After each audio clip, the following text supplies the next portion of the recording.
Learn. Are you ready to laugh? Are you ready to love? Then lock it in, lock it in, yeah. It's the Joe Lockett Show. Lock it in, lock it in, yeah.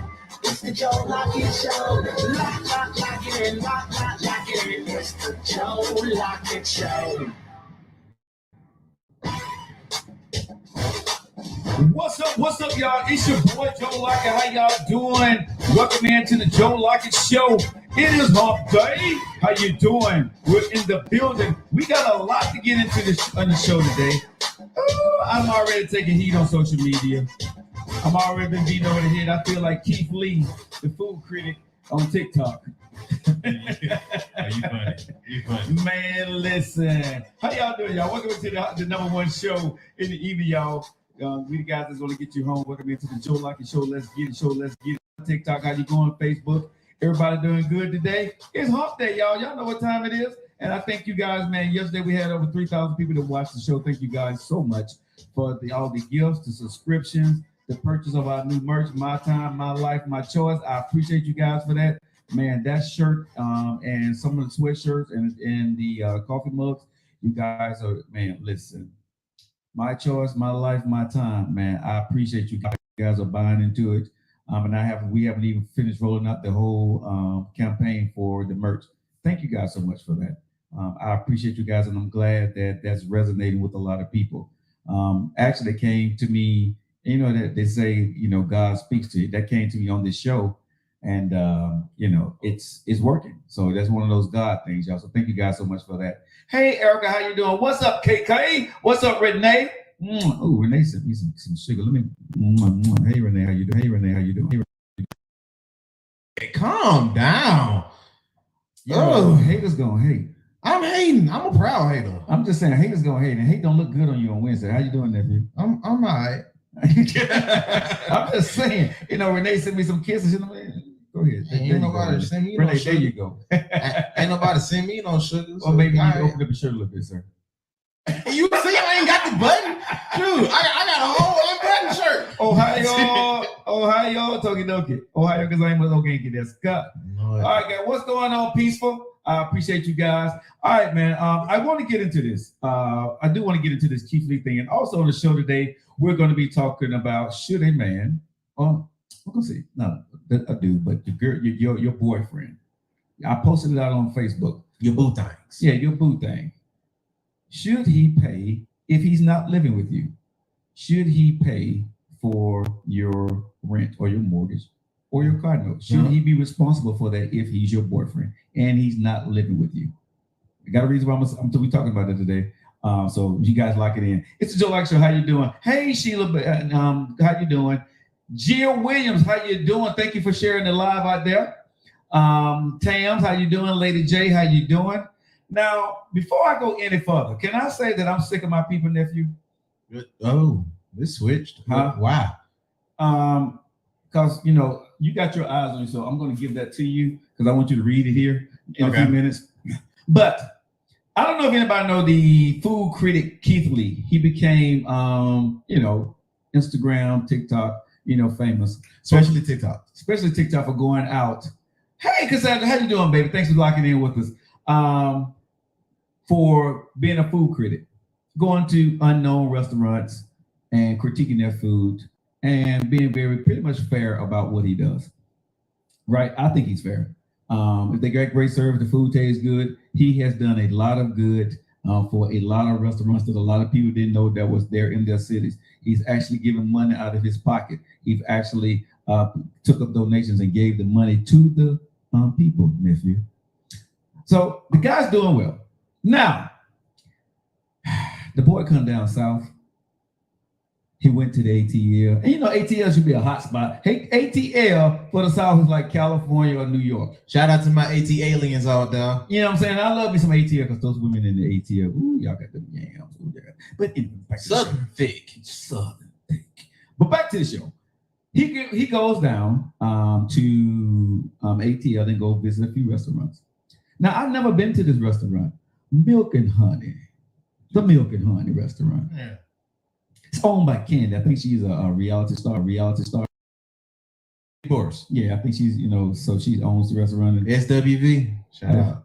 Okay, you know what? So she's famous and she got a restaurant. And so he went there, okay? And he gave a review, an honest review of the restaurant. He went there and they couldn't get him seated, so it'll be about 90 minutes. Okay. And they basically told him that they couldn't, they didn't have I think they don't have a waiting list.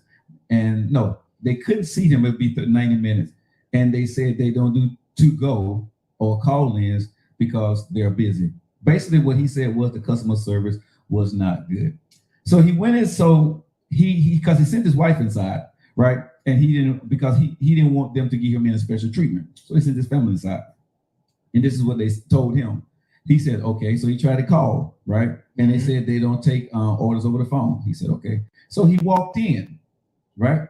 Yeah. And when he walked in with his family, when he walked in, they recognized him. They said, we'll have you seated in 5 minutes. He turned it down and said, no, thank you. I think we're going to go somewhere else. Okay? Yeah. But then he went back and he did a video about the service at the restaurant. Yeah. And he told the truth about the service at the restaurant. And he said that he don't want any special privilege. You go out there, you see the video. I'm paraphrasing everything I'm saying here. But basically at the end of the day, he was saying that a restaurant shouldn't give just people special privileges. He's a normal person. He's nobody special. And what they was willing to do for him, they should be willing to do for everybody, right? And he said basically he was saying the customer service was not good. Yeah. They really didn't care, right? They really, get kind of flippant things. We can't do this. We can't do this. You know how we are, right? You know how we do this, right? Us black folks. Let's just be real about this.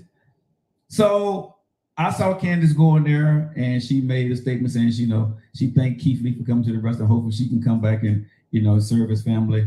She appreciated him coming by. Unfortunately, she went explaining about why they don't do to-go orders on the weekend because the kitchen is small and they're not able to, they barely can take care of the people that's coming there. So they don't want the orders to be more slow, so they don't take to-go orders.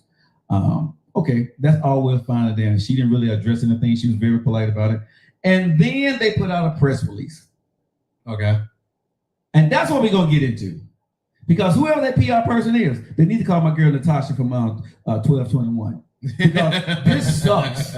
This press release, bruh, is this supposed... Natasha, I wish I could have got Natasha on the show. Because Natasha from 1221, one of the baddest PR girls out there in the world. If y'all in Birmingham, Alabama, call my girl Natasha Rogers. She is that girl. Read the press release that somebody in the ATL gave to Candy. Here's the press release about Milk and Honey. This is what they had to respond to after they got all these bad reviews and all this bad press after Keith Lee posted an honest video. And then I'm going to get into our black folks after you read this press release. Go ahead. All righty. Press release goes as follow. The Real Milk and Honey. Today we extend our apologies to all as well. We extend our apologies to all as we address the recent incidents that highlighted a review from a high-profile food blogger. In no way we're trying to discredit anyone. If the comments came off across as such, kindly accept our apologies. It's take feedback and make improvements for the success of our business and our community. We've taken time to reflect on the incident and have started initial corrective actions with our team regarding communication styles. Okay. The house rules that are calculating are outdated, and current one is to be published soon on our social platforms so everyone can see. It's a vibe, not rules. Okay, so I want you, while I'm talking, I need you to go to their website and find the find the new rules because they suck. All right, y'all. It's the Joe Lockett Show. We're talking about the Keith Lee's incident there. Let's see what some of you guys are saying here. They said their lines be long. They were terrible. Press release was terrible. Exactly. They threatened the wrong business like death. Here's the thing. Keith is receiving death threats. And this is what I want to get into with our Black people. Which is wow. Why is he getting death threats? Because people are saying that because this is a Black business, he shouldn't have done that.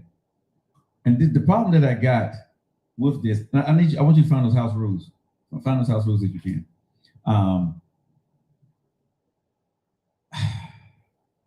Us as Black folks, I love me some Black people. I love us so much, but I hate us sometimes too. Y'all get on my nerve, right? Because this man didn't do anything wrong. I see people out there on TikTok and all these other things going after Keith Lee. If the service is bad, I don't care if it's Black or white. The service, well, we have a hard enough time. No. When we go to a restaurant, this man is a person that people trust. If he had a bad reputation, he was just out there slamming restaurants, I would say, okay, cool. But he didn't do that. What he was, go watch his video of the critique of Milk and Honey, okay? It's not bad. I got it. Okay? It's not good, but it's not bad. But before I go any further on this diatribe that I'm about to get on, this is the house rules, the new house rules after the food blogger Keith Lee said what he said in a video that went viral. They changed these rules to this. Number 1, for house rules of Milk and Honey, brunch, bar, and music. The first house rule is we guarantee great food. Everything else is left to chance. And then they put in hyphens. We try our hardest, though. We really do. Natasha 1221, where are you? This is their house rules they put out there for the people. If this is not ghetto fabulous, keep going. The next one is number 2. We do not provide individual checks. However, we will allow up to 3 forms of payment. Okay, so that's normal. That's pretty normal. Number 3, 18% gratuity added to parties of 5 or more, or checks larger than 1 or than 5. 18%. Let's go. I'm kind of feeling it though. I'm not gonna lie to you. I feel that part for the waiters. You got to do that thing. Okay. Number 4, no modifications to the top 10 brunch menu signature items. If you have a food allergy, please choose another item without an allergen. Right there. That right there. Where in the hell that right there. This is Milk and Honey, new house rule. Tasha, you need really? That's fun. Hey, they said, hey man, don't be trying to change stuff. If you allergic, don't pick it. You got to go down that list. We ain't changing or taking nothing out for you, which means what? They're not cooking to order. No, they're not. Okay, go ahead. Go ahead. Number 5, be nice with the exclamation point. Be nice, Joe. You're going against the rules. Number 6, no reservations unless you Barack Obama. And then they put, hey, there's an exception to every rule. So Barack Obama, he can make a reservation. But nobody else can make a reservation at their restaurant. Nope. Hey, if you ain't the president, you can't do it either. Just Barack. And I thought when I just heard, Barack Obama. And I thought when I heard somebody saying, I thought they was joking. I really did. But when I went and read their new house rules, the only person, so President Biden can't make a reservation. Kamala Harris, but Barack Obama can. Look, Sleepy Joe can't do it. Kamala Mamela, she can't do it either. Go ahead, bro. Go ahead. Keep going. Next up, number 7, no table hibernation. So mean you can't. Let me go tell you what that means. If you finish eating, you better leave. You better get up. You can't sit there and talk with your friend and have another drink if you want to. Ma'am, sir, can you please get up and leave? Yeah. That's funny. Okay. And they said others gotta eat too. Tasha for 1221. Really? That's funny. Number 8. If we prepare your selected item to our menu specifications, we will not remove that item from your bill. Our entries are not samples. Thanks. You can't make this up. You cannot make this up. This is the most sassy house rules I have ever read, and I'm not even done. You can't make this up. Oh my God. Okay, next up, number 9. No parties larger than 4 on days that end with a Y. We're a small place, and when we get busy, large groups are hard to accommodate. I low-key kind of feel it, but okay, I don't feel that, bro. What you telling me is if you got a party days that ends with a Y. Every day end with a Y.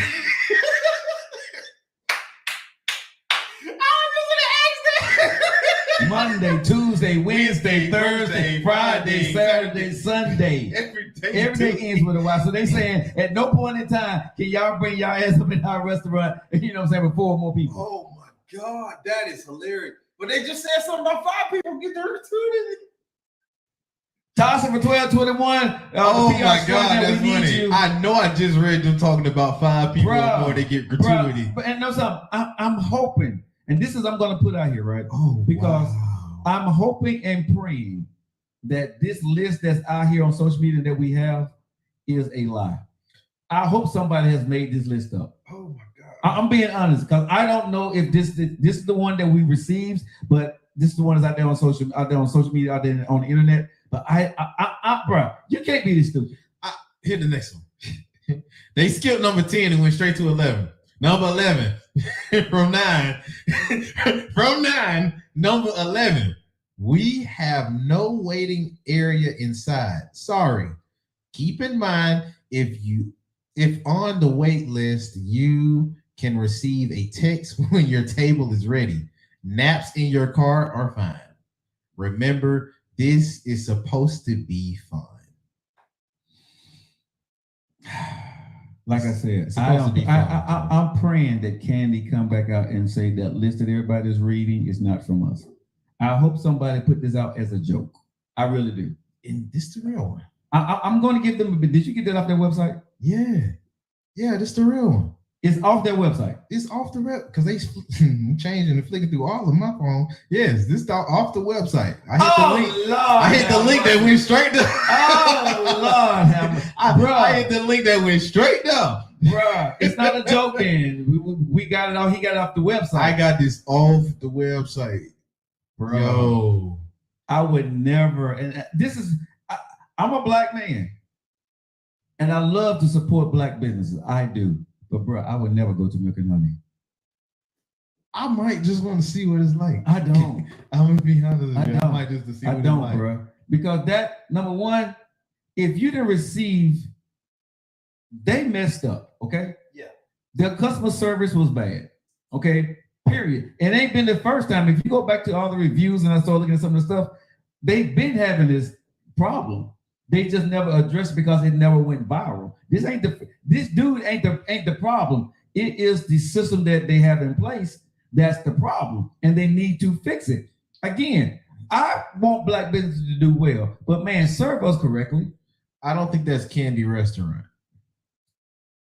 She's owner or she bought a franchise. I'm not for sure how. Let me look it up. Okay. All right, so Candy owns Old Lady Gag Restaurant, Milk and Honey. Okay, owns Old Lady Restaurant, Milk and Honey. Okay.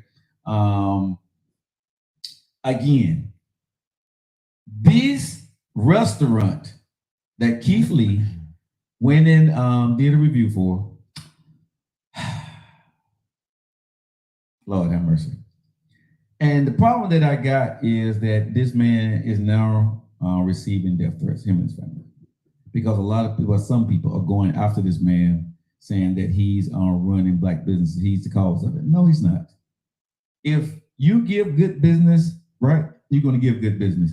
And black people, we have to stop with this pro-black thing that we try to do, and we don't stand 10 toes down when it's time to stand 10 toes down. If a white restaurant gave that kind of service to a black man or a white man or whatever, we'd be losing our mind. Bad service is bad service, and we shouldn't have to tolerate bad service from our own. And I'm gonna say this. I got the owner's name. Okay. Quick. Monique Rose. Okay. That's her name. Monique Rose, and she went into it with Sammy Davis, the chef. Okay, but how did Candy get involved with this? Because she came out speaking, so she's like front and center with this. She might be co-owner or okay. So I don't know how that works out, but her name is front and center because she's the famous one. Okay, Candy owns Lady Gag Restaurant. Okay, so how did Candy get involved with this though? I'm not for sure that y'all. So y'all tell me. But here's my thing is, and I'm gonna say this as a black man. Okay, I have went to restaurants where black people, okay, treat me bad on the phones, rude, not paying you any attention, get an attitude with you. Okay, so I'm not just saying that restaurant. I'm just saying in general for black people, right? We don't treat each other right. Go to a dollar store. Go to a Family Dollar, right? Some of these folks not even at the counter. They see you at the counter and they back there talking to their friends and they keep talking. You in a rush, but they're not in a rush. So this thing that y'all coming after Keith Lee, what we need to do is say for the black community, especially the young folks that's in the workforce, y'all need to do better. Y'all need to do better because when I was in the workforce making $325 or $375 an hour, right? I knew the first thing they taught us was customer service. Yes, sir. No, sir. The customer was always right. And if you had a problem, you called the manager. That was what it was when I worked at McDonald's. I never got in trouble with a customer. I never argued with a customer. The customer was right. If there was a problem, I called the manager.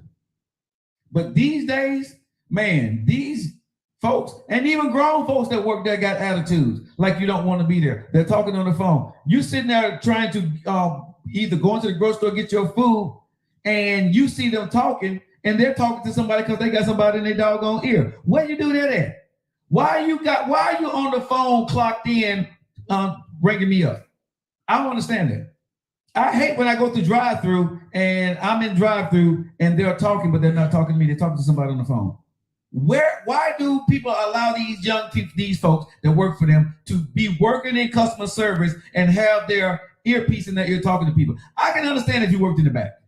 I can understand if you worked in back there loading stuff up. I understand that you listen to the radio in your ear. I get that. But when you out front with people, when you out front talking to me, I don't want to figure out, are you talking to me or are you talking to somebody in your ear? I don't like that. That's just me personally. Okay. Now I see what's going on. Okay, what's going on? He went to Candy's just the old lady gag restaurant for Candy. Okay. And I guess he did a review on that one too. Okay. And she was part of it. Or she was part of both of them. Yeah. His critique was part of that and the Milk and Honey restaurant. Okay. Oh, okay. So it's a critique of both of the restaurants. Yeah. So Milk and Honey, they got their own thing going on, and then Candy, she got her thing going on with the old lady gang. Okay. So the old lady gang. So both of the restaurants gave them bad customer service. Pretty much what we're saying. Yeah, that's what it's looking like. His critique is on both of those. Okay. Black hairstylists in Atlanta were doing the same thing. Now they're crying about having to get 9-to-5 jobs. I'm just gonna tell you, man, good customer service these days. If you open up a business, I don't care what kind of doggone business plan you got, make sure that you train your people. And I know it's hard to keep people, but the first thing that y'all gotta go do if you're dealing with the public is make sure that your employees have great customer service. Great customer service will make me want to wait. Great customer service will make me want to come back to your store or go to your store over any other store when I see that your people are working the best to make sure I can get in and out of there. Because when I'm coming there to your store or to your gasoline stand or to your restaurant, 9 times out of 10, I'm in a rush. 9 times out of 10, I want to get in and out. I'm not trying to wait until, she come from the back. I'm not trying to wait when I'm at the Dollar Tree. I'm not trying to wait. Y'all got 15 people in line, and y'all need to get 16 people in line before somebody else come out. Really? That's what we're doing? Seriously. Seriously, bro, this is what you do. And I hate that crap. I look at us like, why do we treat us so bad? Why? We should really want to make sure we give each other great customer service. And this is what I see. Get mad at me, but we can say this on because this is our show. When black folks working over in the white folks stores, they on their best behavior. Hey, sir, how you doing? Welcome to such and such. We're so glad to have you today. Hey, Chick-fil-A service. Bruh, listen, let me just keep it freaking real. I can say this. I ain't on radio. Black folks go working for the white folks. You get a white folks voice. Huh? You get the good evening, sir. How you doing? You get that octave. Good evening, sir. How you doing? Welcome to such and such. This is a pleasure. Have a great day. We're so happy for. We're so glad you came. Come back again. Now you go over the mountain or in a different neighborhood. You change. You iron your uniform. You pull your pants up. You act right. But you work in that neighborhood. You work in that store in that same restaurant in your own neighborhood, and you treat me like crap. Tell me why. I think it's two things. I think a lot of these folks still practice their slave mentality to a point. And I think they also bash down the folks that do that right.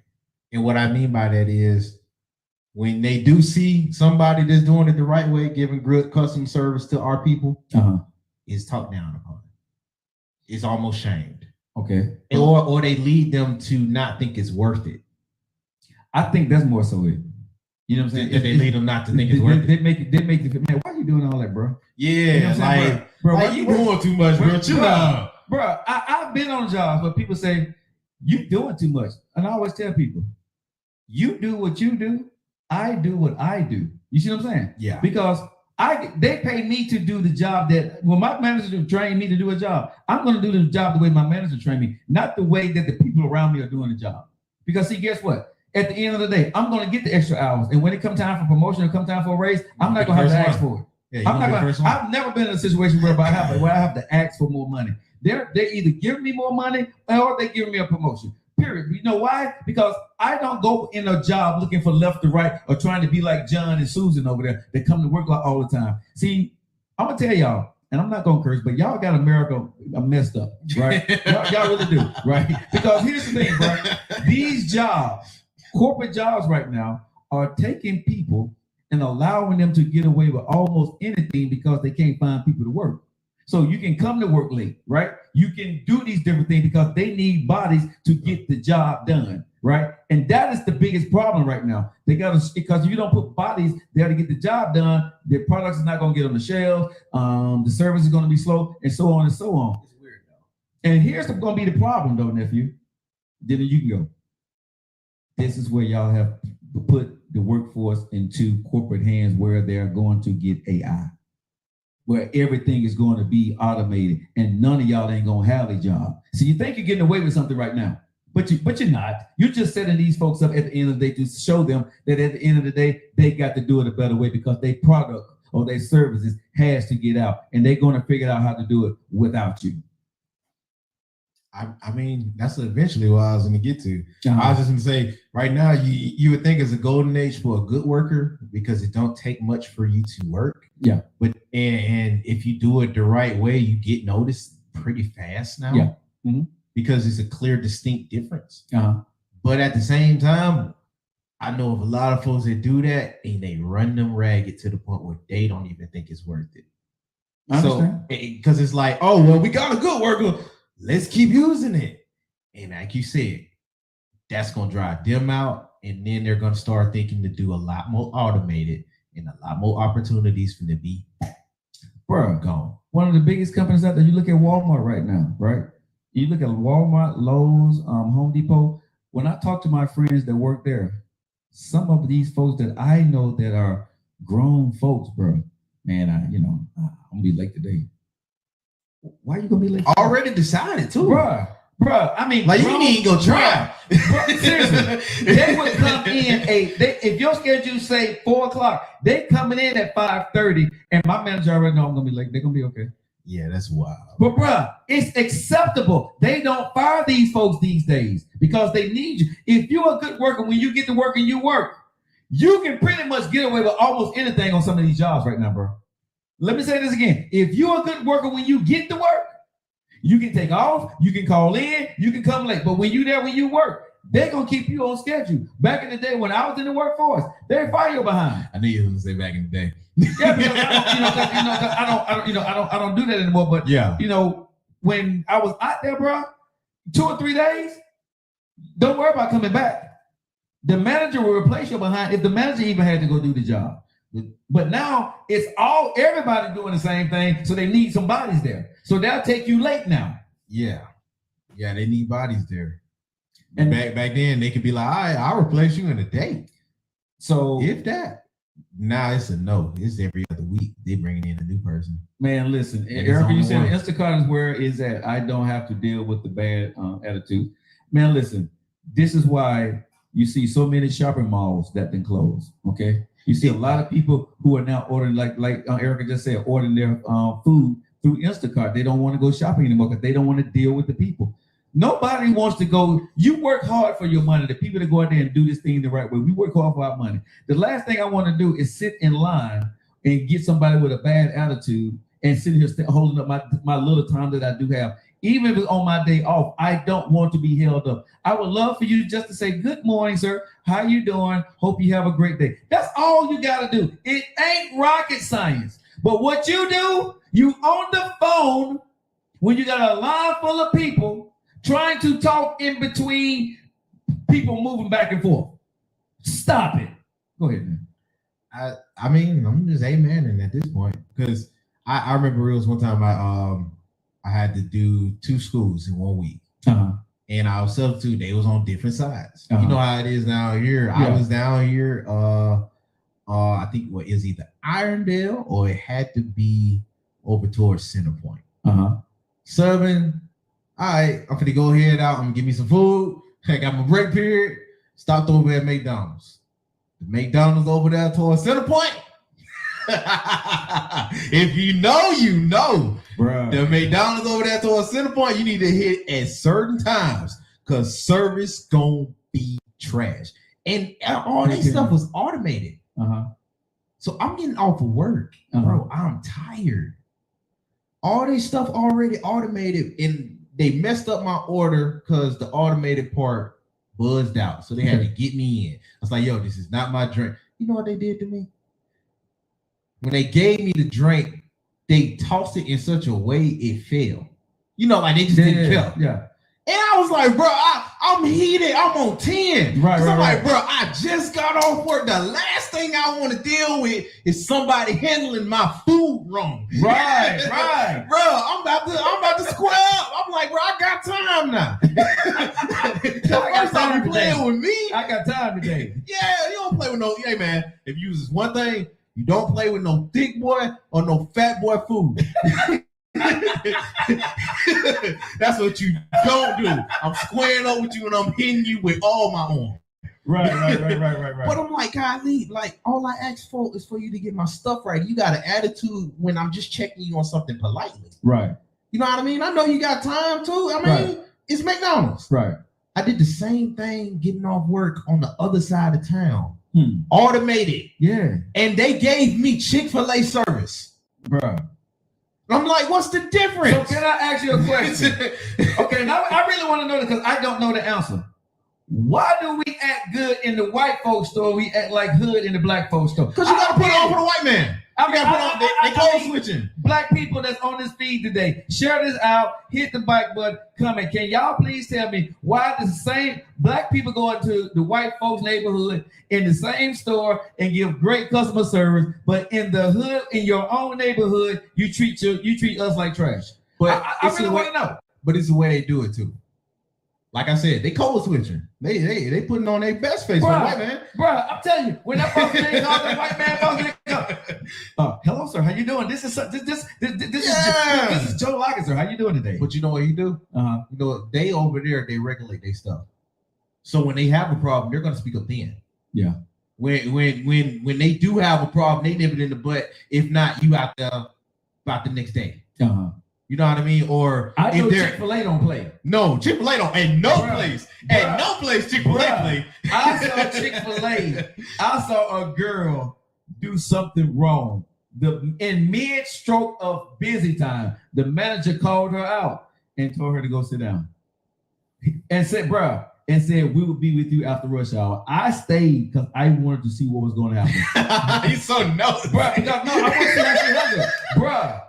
She told old girl, because I got to see closer because I want to count her heel. Oh she told old girl, this is not what we do.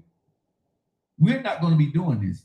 Yeah. So what I'm going to do, I'm going to send you home for 1 day for one suspension, for 4 days suspension, and I'll let you know how we feel about this tomorrow. She said, but today you need to go home because you're not Chick-fil-A ready. and sent her behind. And they go by standard. Bruh, in mid-stroke, whatever, I don't know what she did wrong, but that manager looked at her. Hey, you, right there? Yeah. Hey. Go sit down. Bruh, took her off the line quick. I want that kind of service every day. And if I got to go for fast food, bruh, I would go to Chick-fil-A. I definitely, because Chick-fil-A can have 1,000 folks in there and you out of there in 15 minutes. I'm with you. I got to go to Chick-fil-A. If I want fast food, and I got to give a shout out to our wing spot. Oh, man. Wing Heaven down here. Wing Heaven. By Miles College. Bruh, Wing Heaven, I'm going to tell you. I don't know, again, black folks, I don't know how Chinese people or Vietnamese people, I don't want to get their nationality wrong, but I think they're either Vietnamese or Chinese, right? Yeah. But they cooking chicken better than we do, bruh. They cooking chicken, bruh. Come on. Because they're gonna think I'm being biased because I'm Blackanese, but you straight black. You straight black, bruh. Tell me about that chicken that we ain't having. It's bomb. I'm not gonna lie to you. Who got better chicken than they do? That you didn't taste? To be honest, I ain't found nobody yet.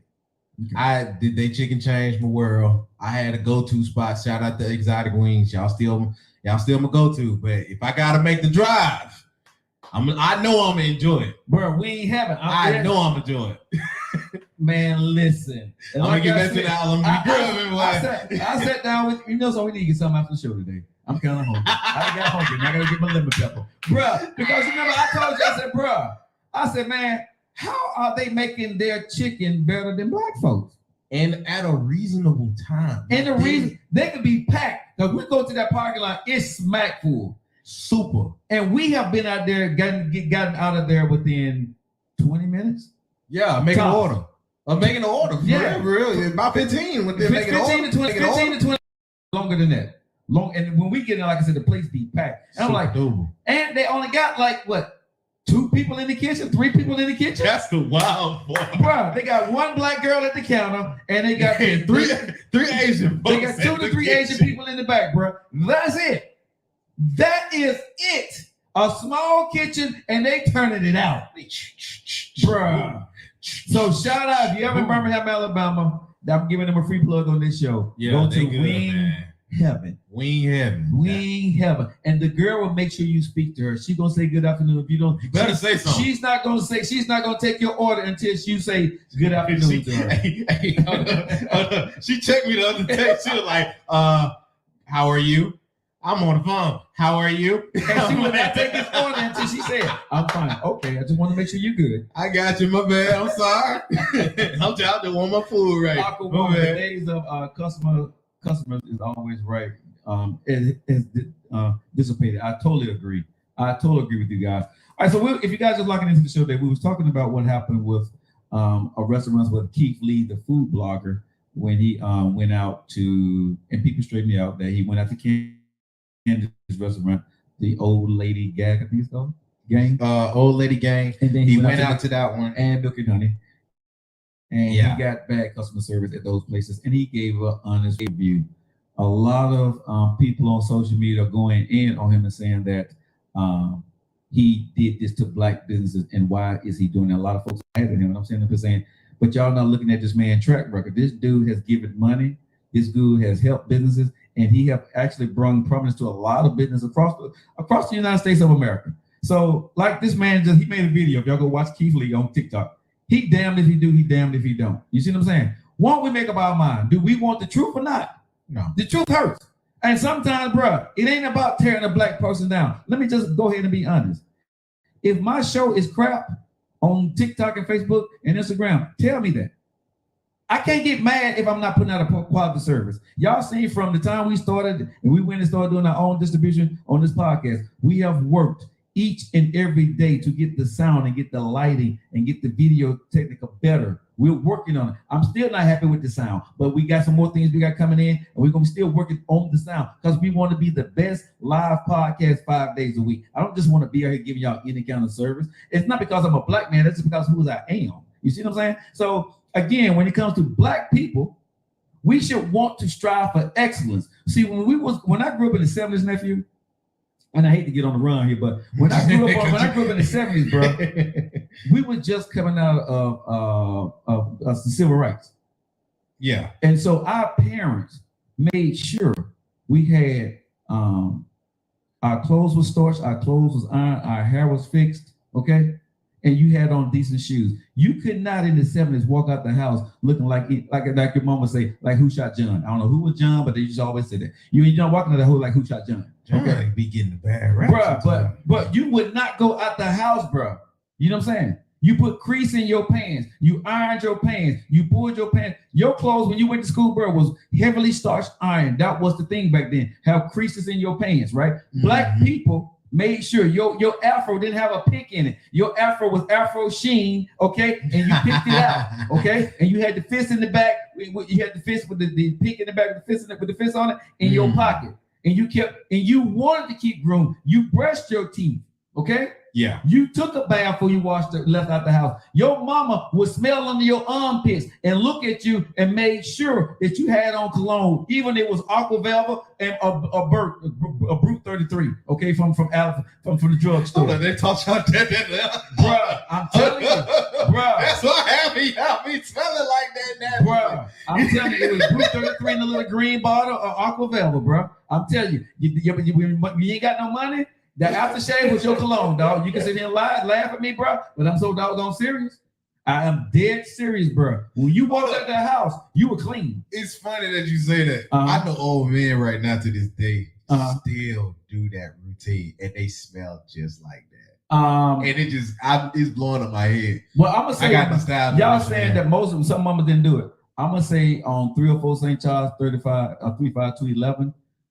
The ones that had the mama grabbing the address. Well, at 304 St. Charles, where I was, bro, when we grew up, that was the norm, right?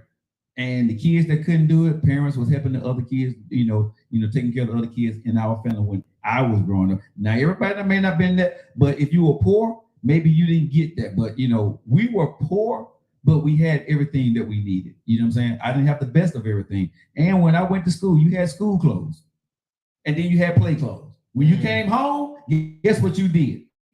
You took off them school clothes. You put on your play clothes. And you put on your play clothes. And the play clothes came from the thrift store. Mom would go to the thrift store and get you some play clothes that you can go. Because see, when we went home, we didn't go get on a video game. We didn't do that. We went outside to go play. We went outside to go play basketball in the backyard, or we went to go play kickball. No, it was football in the street, or we were trying to play hide go get after 5. Hey man, I'm glad they playing games today. I need most of y'all to get out these streets.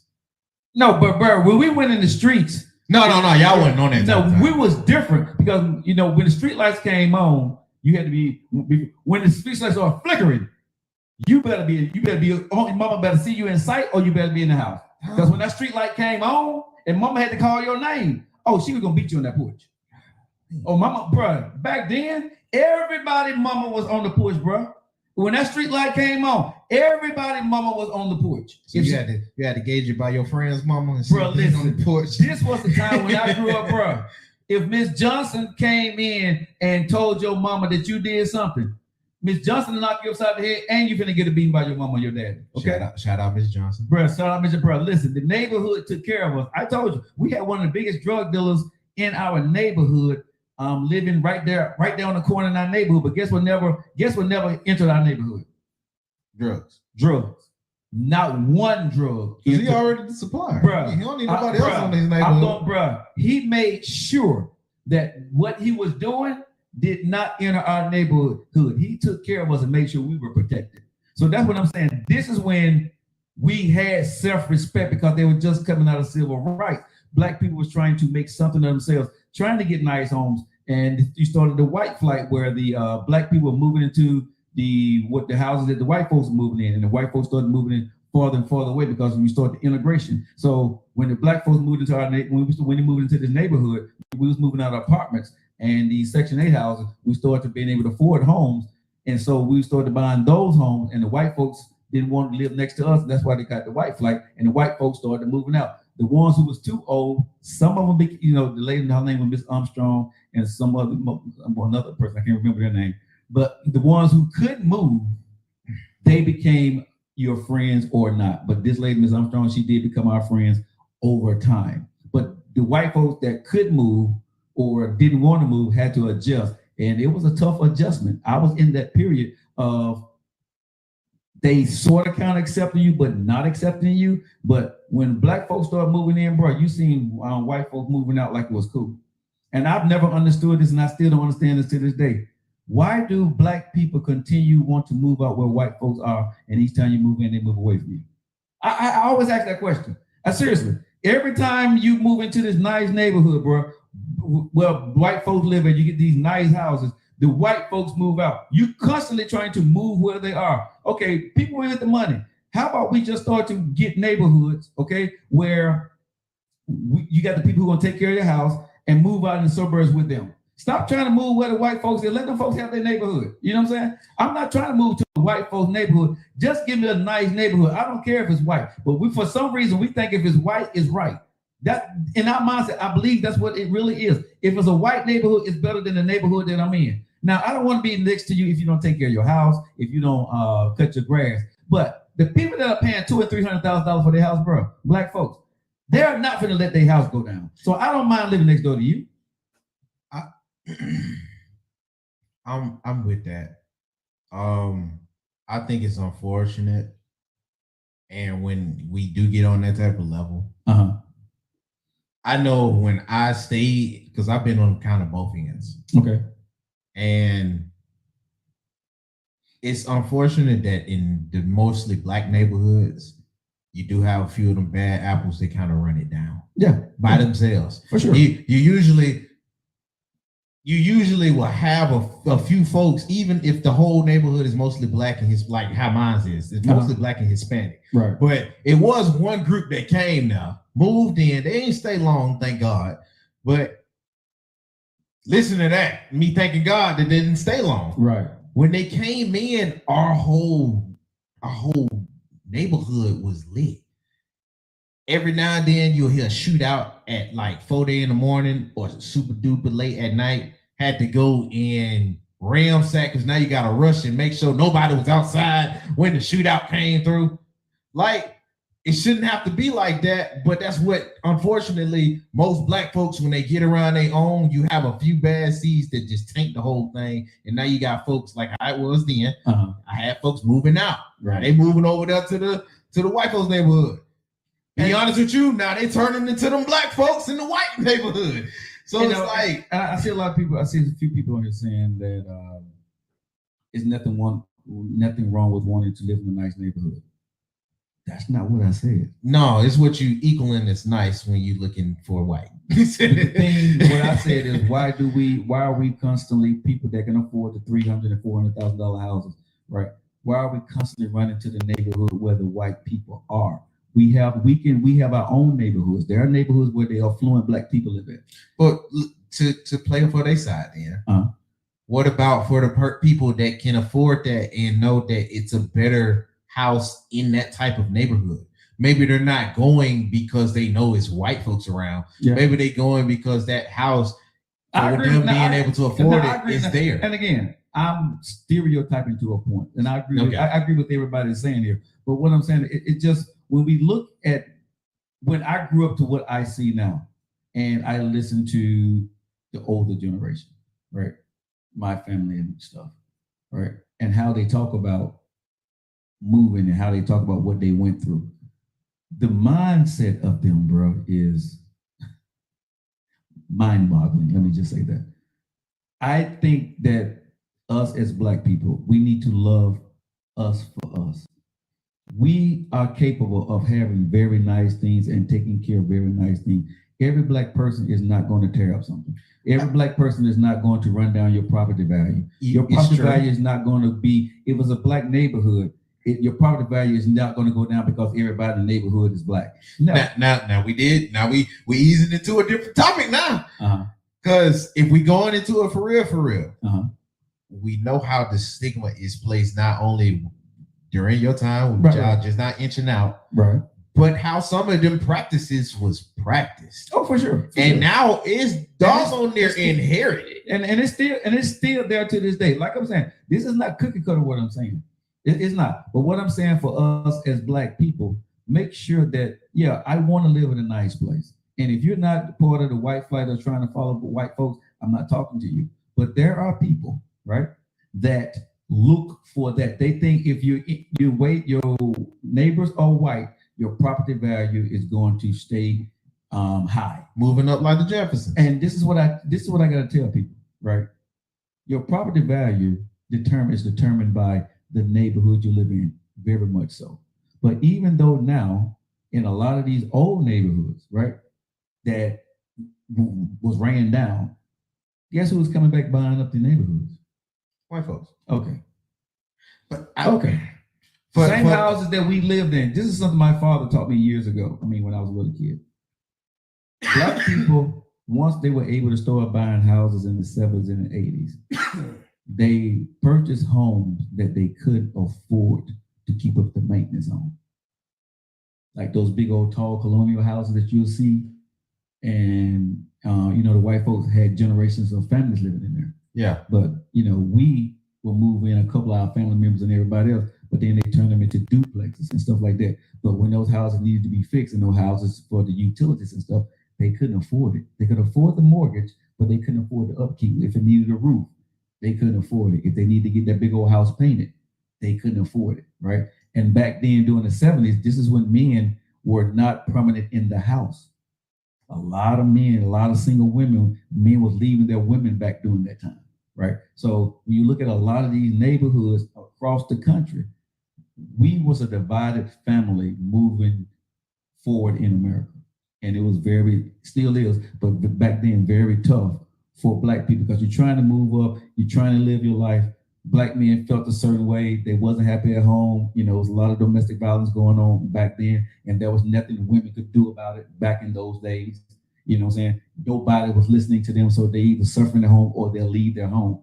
And when you see a lot of these houses that, that are in bad condition, whatever, it was a lot of single moms in them houses that were just trying to raise their family, or grandma was trying to raise their kids in those houses, and they didn't have the money to maintain those houses. I got a question there, because there is a certain type of double whammy to that. Because let's say, for instance, I do have the money for all that, but I choose to invest in mostly minority, Black or Latino type of neighborhood, right? Okay, I do that, and then I'm met with other folks that's not treating the neighborhood that I love the same way. Mm-hmm. At a certain point, I'm not going to want to keep investing in that type of neighborhood. Very true. Very true. And the other shoe that dropped in the Black community in the 70s and 80s, right, is that a lot of parents thought leaving their kids the house was the way, they wanted to leave something for their kids. Yeah. Well, most kids moved away. And so when their parents died, they didn't want the house in the hood. And so the house went to probate. The house went to the city. Nobody took care of it. You see what I'm saying? And those houses was left in some of these neighborhoods, and when they was run down, you had people start, and then you had the crack epidemic and all that stuff. So it's a long history behind it. But the thing is, Martin Luther King even said this, right? We are not going to be able to hold our position if we don't come in and work on the family part of the Black community. And we still to this day have not gotten that piece quite together the way we should. Until we figure out how to work together in a family and as a whole unit, we're always going to be divided. And some of us tend to think that what someone else has is better than us. And some people chase that. And I hope at some point in time that us as a Black community, that we can get the family piece together and learn how to build wealth and legacy in our communities and in our family. That is something that I work hard on, building a legacy and teaching and opening up doors. And I hope a lot of us that listen to the show that that's passed down. I'm not trying to denigrate our community. I love Black people, but we have to do a better job, because just because I'm good today, that don't mean that my community is good. And so if my community is not good, I'm not really good either in the world. So yeah, God can bless me. But it's when I see the disparity that's still out there, I have to speak on it. Well, I want to speak on it because I want us to be better. And I think we can be better, but people like myself that have a platform and other people, we still have to, point it out, but also tell people and show people how to do a better job, like how to go back if you're in a position to go back and buy the houses and fix them up. You can be part of that. Figure out how to. This maybe I'm not going to get into it, but you can set up trust and things of the nature. I'm not going to do a financial show here, but one thing I say to black folks, and I'm gonna get off of this: make sure you got an insurance policy. Okay, I talk about this all the time. Everybody needs an insurance policy. Everybody. And if you don't have an insurance policy, please look into it. I'm not promoting anybody here, but I'm saying black, white, Latino, whatever. Everybody needs a life insurance policy on yourself. Okay, so that is one form of wealth. There's other things you can do, but the least thing that you can do, one of the small things you can do, is get a life insurance policy and make sure the life insurance policy, even if you're not able to benefit it during your lifetime, that you're not leaving debt to the people that you leave behind. And if you get the right insurance policy, you can leave wealth or leave some money for the people in your family. Now, again, there's other things you can do with that, but I'm not going to go that far with that, okay? But anyway, this is something I want to get off my chest. My mama said she knocked me off my life insurance. I think a lot of people, parents carried them on life insurance policy, but the parents that carried you on life insurance policy back then, you didn't want them anyway, because honestly, it was about $10,000 or $15,000, them policies. My mom and dad had a policy on me, and they called me one day. I was living out of country, and said, "Son, we're no longer carrying you on our we're not going to carry your insurance policy anymore. So make sure you got insurance." And I think they maybe had like $25,000 of worth of insurance on me, right? I didn't know what it was, but I asked them. I had like $150,000 on me already, right? So I'm like, "Mom, I'm good, so don't worry about it." But life insurance policy, the earlier you get it, the cheaper it is. The older you are, the more medical conditions you can have. So it gets risky, especially over 50.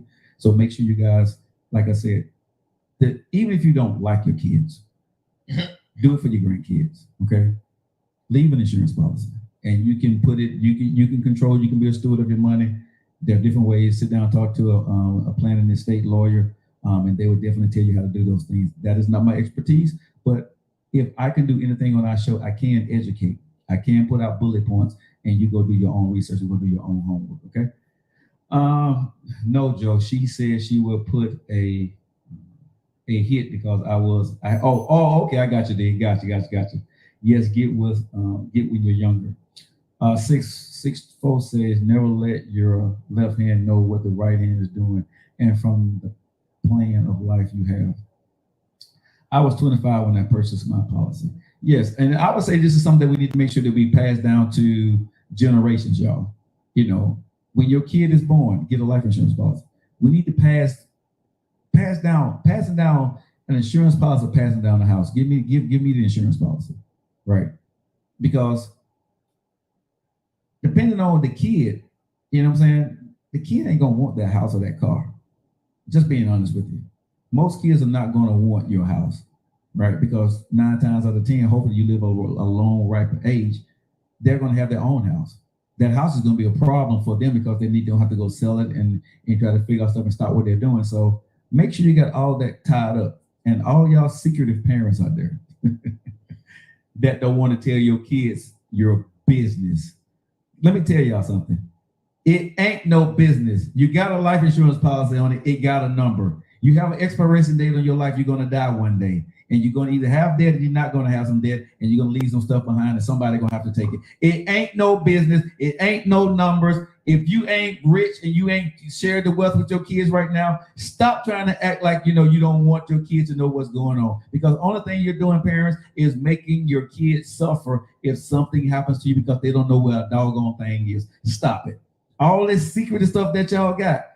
If you, like I always tell if you got something secret, don't expect me to try to go through this crap. I'm not.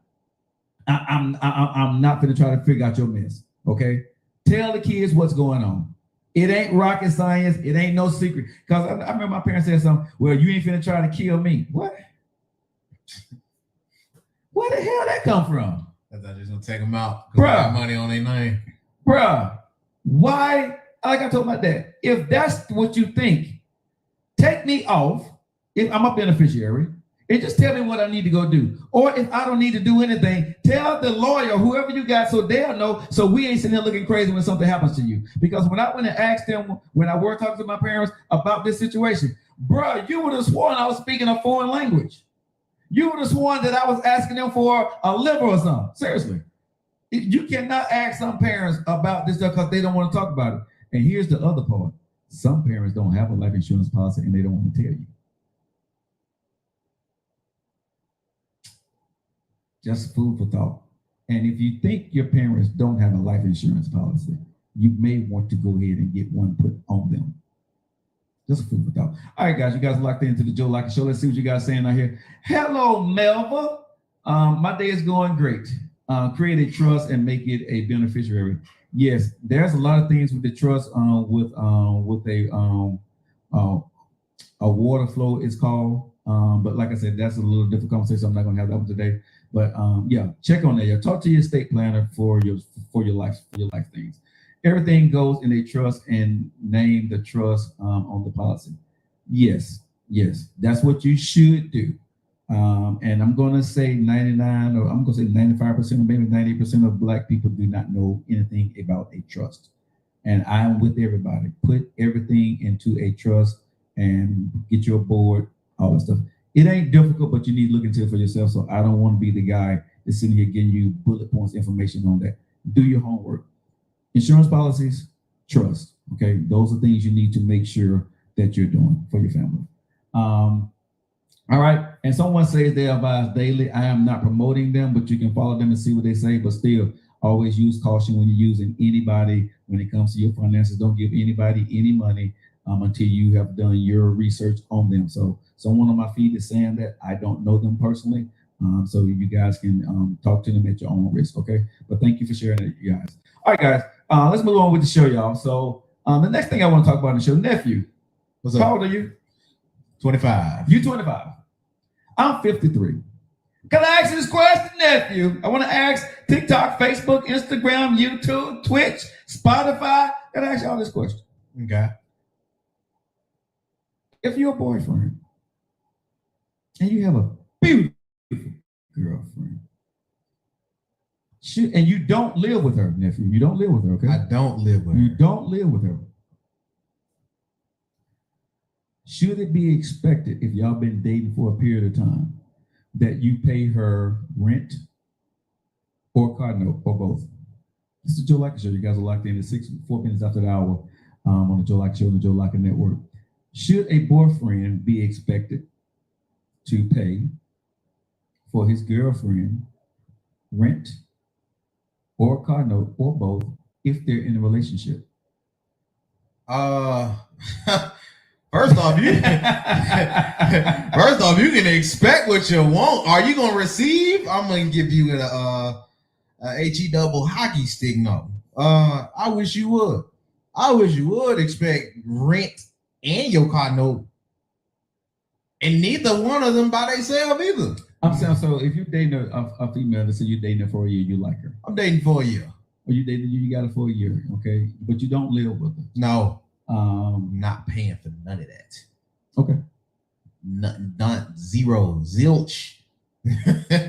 Because, I was talking with a friend of mine. I told you today we got into just, a friendly, friendly spat. It was a friendly spat here, but we was on totally two opposite pages because she was like, her thing was men are here to provide and protect.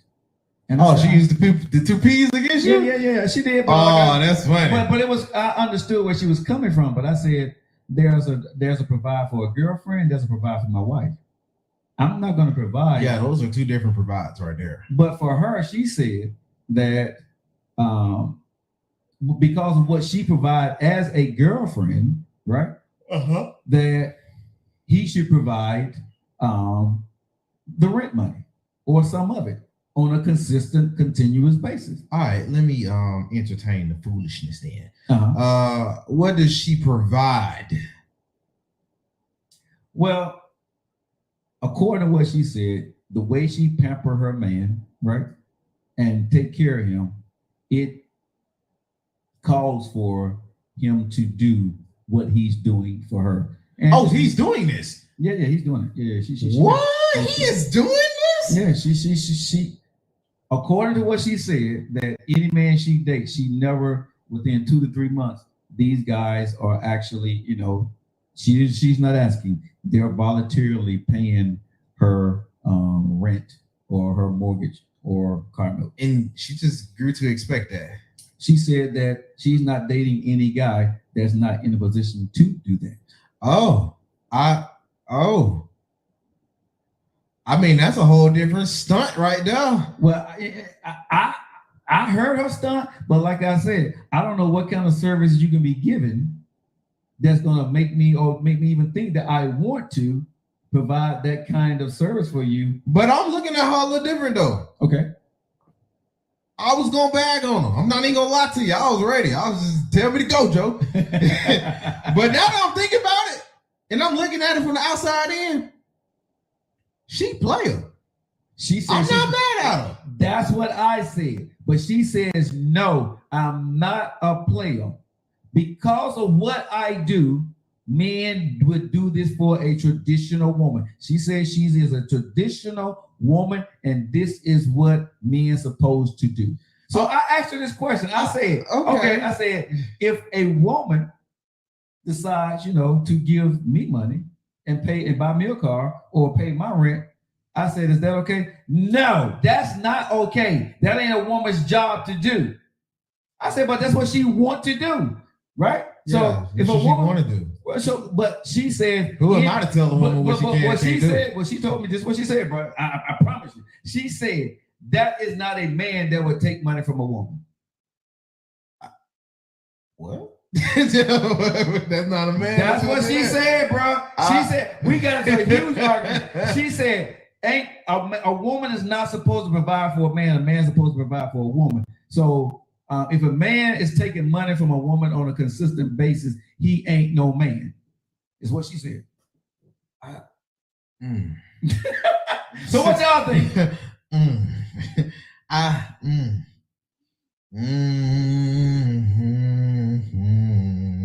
So D, you say if a man is taking money from a woman, she's giving it to him, he's not a man? You say that's true. But she won't to do it though. I ain't said a man asking. Yeah, a woman is asking for it. I can get where you're coming from.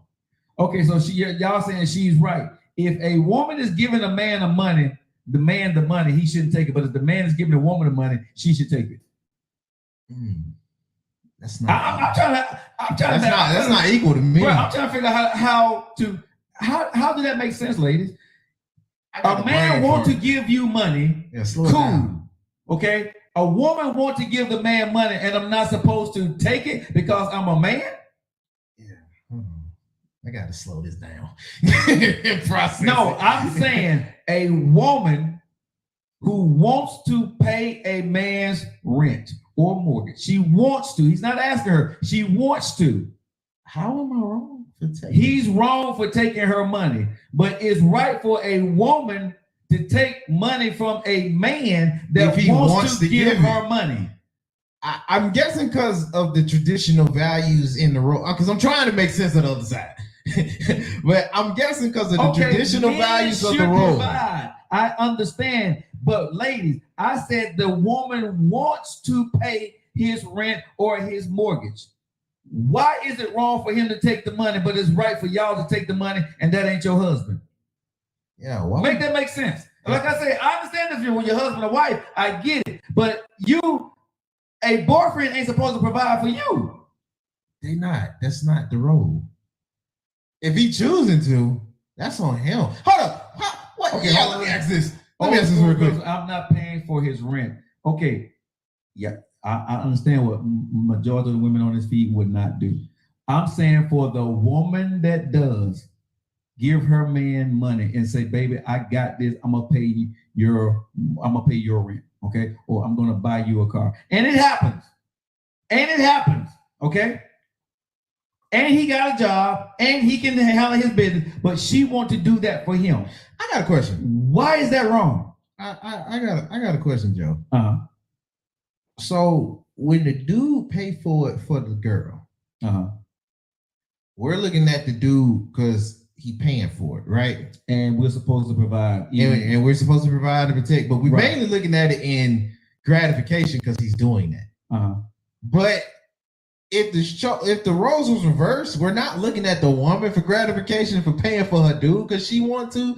We're looking at the dude for saying, why you taking it? Right. Right. I'm trying to make it make sense. So it's still gonna be the dude's fault for if his woman want him. Bro. If she ever decides to want him, that's your fault. You ain't no man. Okay, so and this happened to me. Okay, that's so crazy. So I'm gonna tell one of my true stories. When I was I think like 28, I was dating this girl, right? Okay. For my birthday, she bought me a Lexus. Gave me the keys. Okay, she's my girlfriend. I'm supposed to get the keys back. I guess so, Joe. If you took them keys, you ain't no man. I'm just saying, my girlfriend bought me a Lexus, right? That's fine though, bro. I don't know too many folks. The big, bro. If she bought me the big body, right? Fully loaded, everything, right? It was like a $60,000 car, right? 60 or 7, something like that, I'm not for sure. But bought me the car. So I'm not a man. I'm wrong for keeping the car. I guess you're not a man. You a boy. When we went on this day, she made more money than me. I held my own. So we went on trips, right? I did my portion, but we was in the penthouse suite. My money didn't pay for the penthouse suite. Hers did. So what? I'm wrong for taking it? I don't know, Joe. I'm saying when I was sitting up in the penthouse suite, bro, am I wrong for being in the penthouse suite? Hey, but if you was to not accept it, you know what you're gonna be looked at? How did I feel? I felt good. You mean how I felt? I felt good. Wow. So I'm supposed to feel bad because I'm sitting in a penthouse suite and my girlfriend didn't pay for it? What does it feel bad about that? She had the money. I did what I did, but she had a business that was making a buku money. So she had the paper. The money that she was spending was nothing to her. So again, why should I feel bad about that? Wait, did it not change the dynamics? It was no dynamics, bro. I still held my own. When I got with her, right? I knew what I had, right? Now, I'm not gonna, any gift that she gave me, it was nice. I did what I could do with her, but I wound up marrying that girl too. So is nobody asking why these people want to do these things? Huh? No, but what I'm saying is, I don't look at myself as being less of a man if a woman wants to do something nice for me. What is wrong with that? So somebody's Aqua woman said, no, I purchased gifts for my ex as we courted and then married. Nothing wrong with that. Okay, but I'm just saying for people, but I'm saying if a woman is buying something for her man, right? Or she's paying for whatever she want to go pay for, you know what I'm saying? Because 9 times out of 10, this is the way I see things. Women that does that, they see something in that guy. You see what I'm saying? So they're looking at it more so as an investment. My ex-wife, and she wasn't my wife at the time, she saw something in me. So that's why when I asked, she said, I did those things because you was in this country and I wanted you to have the best of the best, and I knew you wasn't in position to do that. But she said, I wanted you to have what I have, because she had just bought her Lexus. Yeah. And I had like a 320 BMW, right? I ain't not gonna lie. That's a stunt. So right? she said, I wanted you to have, this is what she told me, bro. No lie. I wish I could have her get on the show one day. She said, I wanted you to have the same kind of car I had. So I bought you a car. Okay. Well, what? I mean, that was my girlfriend. So I'm supposed to be mad about that? I want them how you pick them, Joe. But I'm dead serious though. You see what I'm saying? Yeah. So it's nothing wrong if you got a woman that want to do nice things for you and she's able to. I did exactly what I could do at the time, and when I got with her, she taught me how to. Why I know how to do business right now today is because of her. That's so dirty. Somebody said, did the investment pay off? You have to ask her that. No, I mean, bro.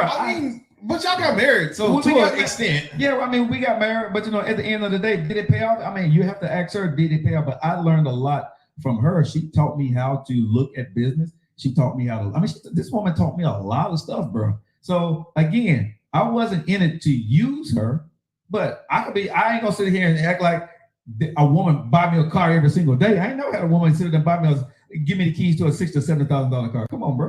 Come on, bro.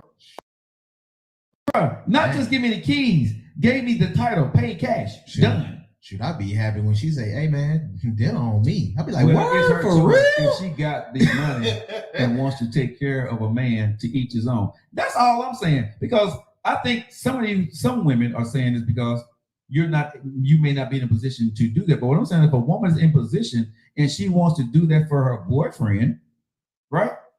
That's what she want to do. And I'm not saying because I was a recipient of that. I'm just saying at the end of the day, you see women doing a lot less for guys that ain't worth nothing. How many times you have seen these girls that's buying these guys all these Jordans and these video games, and they out there working 2 or 3 jobs and working overtime to do that for them, and this guy ain't crap. It's driving her car. You see what I'm saying? They just doing it, just trying to keep this guy around. So I know when she saw me, she saw I was a hard worker.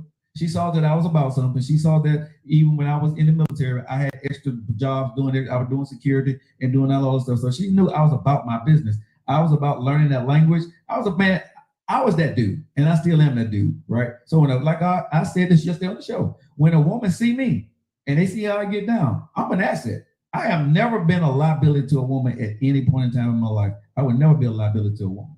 I'm an asset to a woman. So when a woman see a good thing, bro, a woman's going to invest or do what she got to go do to go get her man. And like I said, for me, I can speak on that because I was in that situation. But do you think that's a large? D said, "What are you saying here now to D?" Yeah, like, do you think that's a large pool of women that would do that? No. Okay, no. Because I know I'm gonna say women that got that paper, right? Maybe. No, it's not maybe. Women that got that paper, when they see their man, bro, they're gonna make sure their man is at the level that they are. Even if he's not, she's gonna bring him up. I've been in a couple of situations where if a woman's with a man, right, she's going to make sure that because that woman that's on whatever level she's on, she want to make sure that he's at the same level that she is. So she's gonna buy him the clothes, buy him whatever she is, or take him wherever she go because that's what she wants to do. Well, Joe, do these women that you know got daughters and nieces? Good Lord. Like, because I don't know. I haven't, but I'm still young. No, but I haven't came across none of them like that. Because bro, again, even back then, bro, I get to know people. I wasn't going for the draws. I told you. Yeah. In my heyday, from 18 to probably about 25, I was in the streets.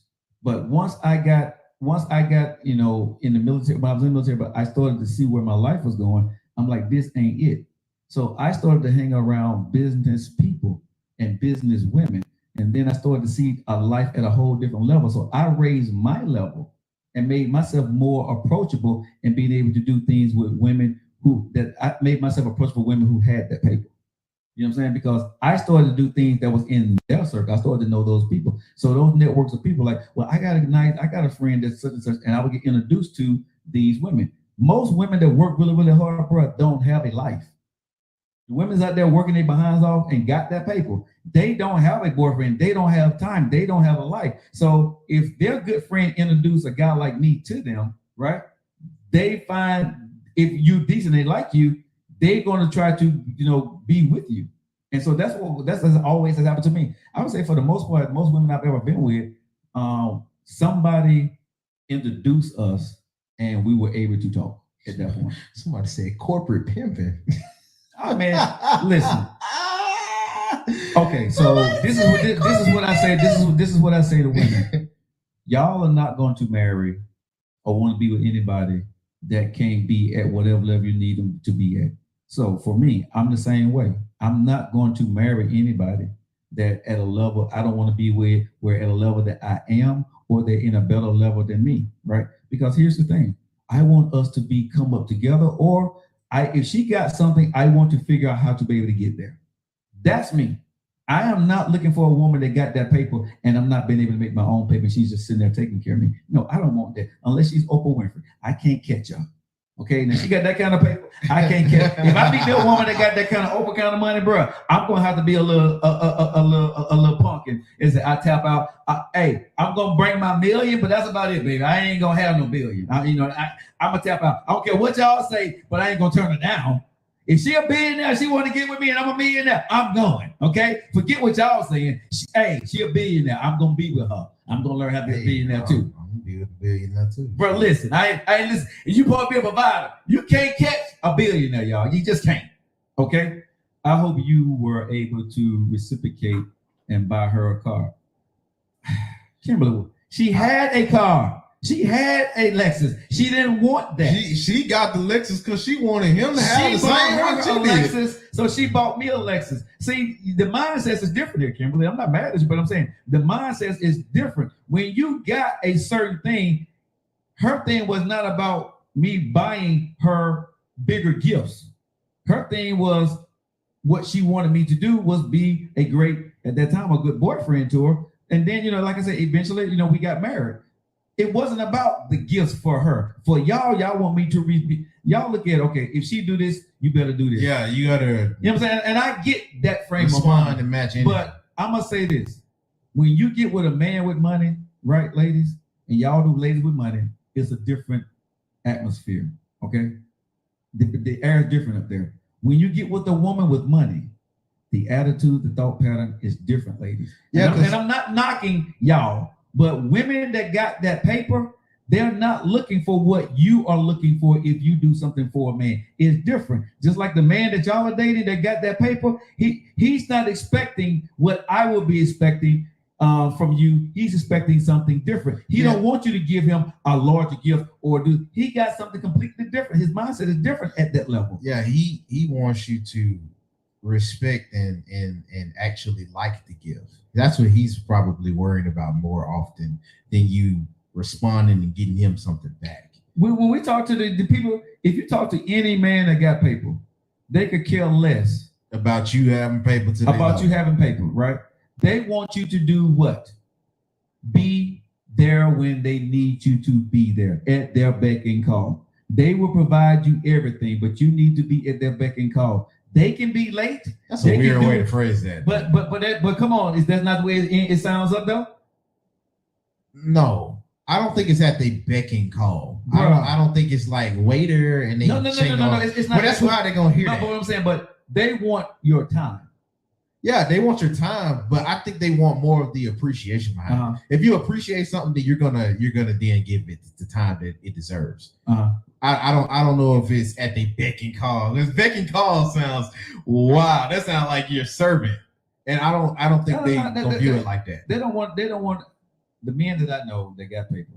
They don't want them to be a servant, but they're not expecting you to try to match them. But they do want what they want when they want it. They do expect when they ask you to do something or they need you to do something, and they don't want you to give them a whole lot of lip about what they are doing when they're out there doing their business because they're out there working. So I do know that from the guys that I know. They do put in that time, but I can promise you, any woman that has dealt with a guy that got real paper, he's going to cake you in the beginning, and about 6 months to a year later, you're not going to get the same thing because guess what? He's on to something else. May not be another woman, but now he's busy. He got you. A man that's on the paper chase is always going to be on the paper chase. You're either going to get that paper or you're going to get that time, but you're not going to get both at an equal value if you were a man that got that paper. And the same thing with a woman. My ex-wife, she was constantly busy, but I was cool with it because I knew what I was getting into because she was building the business when I started dating her. She started building the business that she had. So I knew she would be. I was busy because I was in the military and I had a second company. I had started a security company with a friend of mine. So I had my own company. So I was making my paper. That's when I got the chance to meet Prince. I got a chance to do the Michael Jackson concert. We were doing all that stuff over there. Shabba Ranks. We had all the contracts to all those big concerts that was coming over in Japan. Wait. Huh? Like Shabba Ranks? Yeah, like, Shabba. Yeah. What? Yeah, Shabba Ranks. Shabba Ranks' wife beat his ass. She slept catwalking.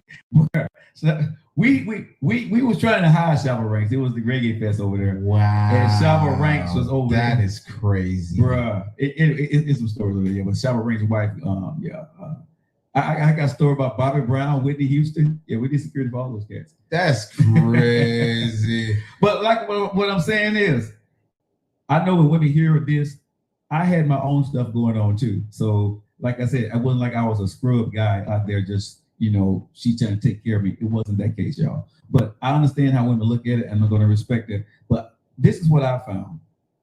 A man would downplay, nephew, another man efforts when he can't do it, right?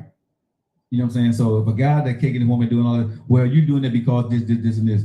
And I found this, and I'm not, trying to denigrate any woman here, but I found that when I tell this story, a lot of women, because they are not in a position to do that, the first thing they do they go in and they bash either the woman or they'll bash me, right? About the situation. And again, like I said, when you're dealing with people at a different level, they look at life differently than you're looking at it. You got your own lens that you're looking at. I'm not going to do this and I won't do this.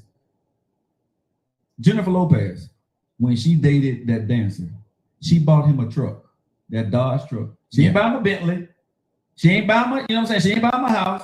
She bought him that Dodge truck and that was her boyfriend. Okay. Yeah. She bought him the Dodge truck, right? To own. That was his. That was her dancer, right? Because why? She had that money. He was not giving anything but a boyfriend, but she bought him a truck. Was that wrong? Was he a punk for taking the truck? I mean, and they both. Yeah. She bought him a truck, a whole truck, and they had been there for a few months, but she bought him a Dodge truck, right? Yeah. Because why? She can afford it. To each his own, for sure. She bought him a house as well. Okay, I didn't know she bought him a house. He lived across the street. Okay, again, but if that's what she wanted to do for him, that make him less of a man? J-Lo. I'm just saying. J-Lo. Oh, no, it's not. Well, I'm not saying y'all were hating, but when I have told that story to people, I've had women come at me on different levels about why she did it, for what she did it. And again, I would say this, to each his own to how y'all run your life. But for me, I look at men. Marry a woman that makes you happy and meets your criteria. Just like women, nephew, they're not going to go out there and marry, right?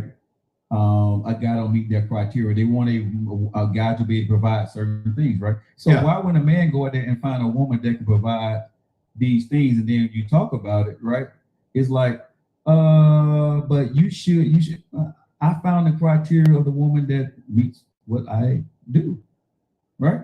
And again, every woman that I've ever been with, bro, I would say this, even to my last ex-wife, have always made me better, right? I've dated rich. I've dated medium, right? And every woman I've ever dated has made me better. And I'll tell anybody at the end of the day, when people say, would you do it with the money, without the money? I would definitely do it with money. Because you can be happy and sad without. You can be happy and sad in both situations. And I've been a hell of a lot better when I've had money. So I would definitely, at this stage in my life, I've always said this, and I will never go back on the show. I would date a woman now at my value or better. I won't date a woman that don't have at least what I have. And that's just one of my criteria, you know what I'm saying? Because at this stage, I'm not trying to be a project, trying to help you with your great faith project that I know may work for you. I just don't want to go through the struggle with you for it. That's just me. Okay. And what you was a weak mindset, man, if you understood the true values of men and women. I'm not understanding. What they say? I'm not understanding that one. 6'4", I guess it said something. Women that buy big ticket items for a man that's not her husband have control issues. Okay. She never tried to control me though, but okay. That's interesting because most masculine men practice, what is this? Hypergamy. What is that? I don't even know what that is. Wait, let me see. Hypergamy? Hypergamy? What? I don't know what that means. What's hypergamy? Hypergamy. Hypergamy, what does that mean? I don't know what that means. I mean, I'm being honest, I don't know how. I think that's true. I think that means like traditional mindset. Because most masculine men practice. What does hypergamy? Can anybody tell me what that means? I don't know the definition of that. I think hypergamy is like how they say traditional with roles and stuff like that. Like the male have a certain type of role to play in his relationships with a woman, and the female have her certain type of role. Okay, but I still played the role. But if you with a woman who's making more money than you, okay, what role are you gonna be able to play when she know going into it that there's a deficit when it comes to finances, right? She had a business that was booming. I was in the military. You're not making a lot of money in the military, right? And I had my business on the outside of the military, but still, the money that I was making was nowhere near compared to what she was making. Okay, here you go. What does it mean? The action of marrying or forming. Okay, no, she said a man demands makes. So I don't see most masculine men practice. And I don't need to be in a position where I make more than my wife. I don't, because I want my wife to be just as successful as me. So I could be successful as crap doing what I do with my podcast and my books and my movies, right? I could be successful. But if my wife come in and she's a bestseller or she's one of the top directors in Hollywood, I'm okay with a woman making more than me, bro. I know who I am as a man. I know how we need to run our house, and her money is not going to rule me, and my money is not going to rule her. So I have not a problem with my woman making more money than me. Not one iota of a problem for a woman making more money than me. No, that's a woman making. If a woman can get out there and make that paper, bro, and do good for herself, man, I'm going to carry her bags and do whatever I got to go do. I'm going to keep doing what I'm doing. I'm not going to be dependent upon what she's bringing in. I'm going to have my own, right? But if her, at the end of the year, her tab is more than mine, why would I be mad at that? She's my wife. Would you have a problem if your wife made more than you? No. But a lot of dudes, because I would still be willing to try it. Yeah, like I said the other day, like to an extent. Thank you for the roses, Lisa. To an extent, I would think a problem would come up, but I would still be willing to try it. I know some men is not at all. Well, period. Like I know some men, you're supposed to be the provider or the protector, whatever it is. Well, you can provide and protect. But you can provide and protect, bro. This is 2023. And most folks think providing and protecting is financial means. Okay. If a woman money make you uncomfortable, bruh, something is wrong with you, honestly. Because why would I want my wife to succeed? I mean, I guess for me, I'm a masculine alpha dude, and I want my woman to go out there and get it. I'm going to, like I said, I will carry her bags in front of anybody and let people know, yes, my wife make more than me. I don't care about that stuff. But that's my wife. Most folks would look at that. And like I said, I don't fully agree. I throw the wrong thing out the way as long as everybody together and cool. But for most folks, when they see that and they see a dude doing it like that, they would say he's in the submissive role and he's out of his place as a man. Okay, but they would say that a dude that follows behind his wife in any aspect would be looked as a weak man or as a submissive man. If don't control his household. Okay, if I'm submissive to my wife under finances, bro, I'm okay with that. That's my wife. I'm okay with being submissive to my wife and losing to my wife in the financial thing in our household. I'm okay with that. Why would I be mad? That makes no sense to me. Ego is fine, bro, but this is my wife, right? And if she's throwing up in my face, you know what I'm saying, that I'm doing this and I'm doing this for you, if she's doing a lot for me, what I need to do as a man is to make sure that I can do for us and do for myself without her money. That's my responsibility. I agree to what Glitter said. Glitter said that it makes a lot of men uncomfortable because they can't control her. I guess that's my thing, is I don't never want to control my wife. I've never wanted to control a woman I'm with. I always want my woman to be free to do what she want to go do. If my wife asked me about something, right, I would give her my opinion. But if she decided to go against me, or what I said or what I didn't like, I need to make my decision on how I'm going to move forward. Hold on, let me go ahead and check this. Erica B.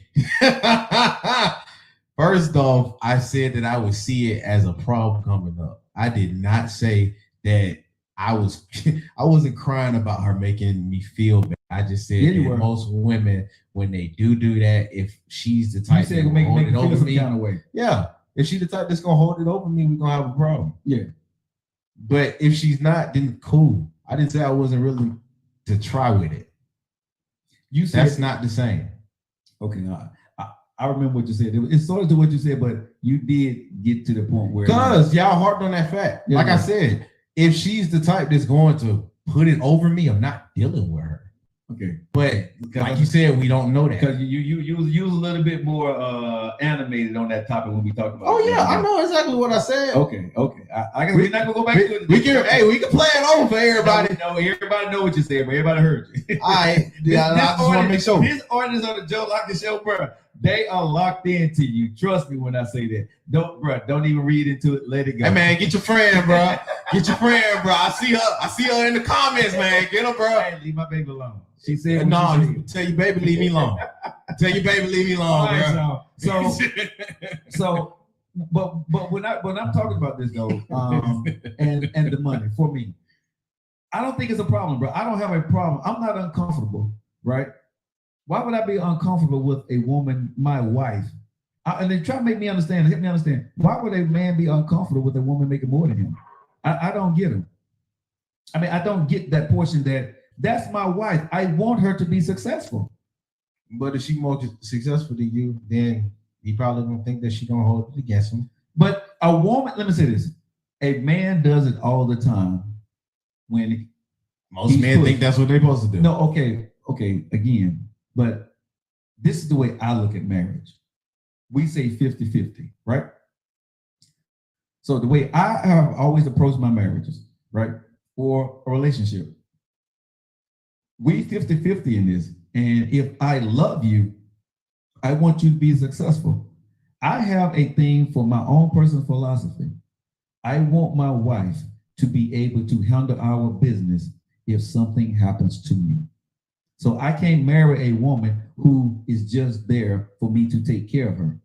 Okay, I cannot marry that kind of woman who just knows domestic duties and just does a little bit. No, I need a woman that if something happens to him in the hospital, she can come in and run this business, which means I need a woman who's about her business and know how to handle things. I don't need her calling, Tom, Dick, and Harry to come in and try to run my business because she don't know what she's doing. No, she needs to be educated in what I'm doing. I need to be educated in what she's doing.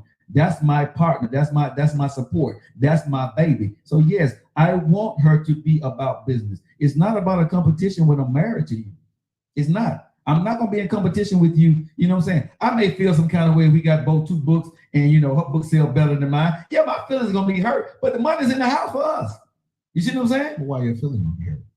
Because I like to win. If you put a book out. And for most dudes, their idea of winning is winning in all aspects, even opening. But you win in all aspects. You win at the end because it's your wife. The money is still at the house. You win at the end, but I don't think most dudes is looking at it like that.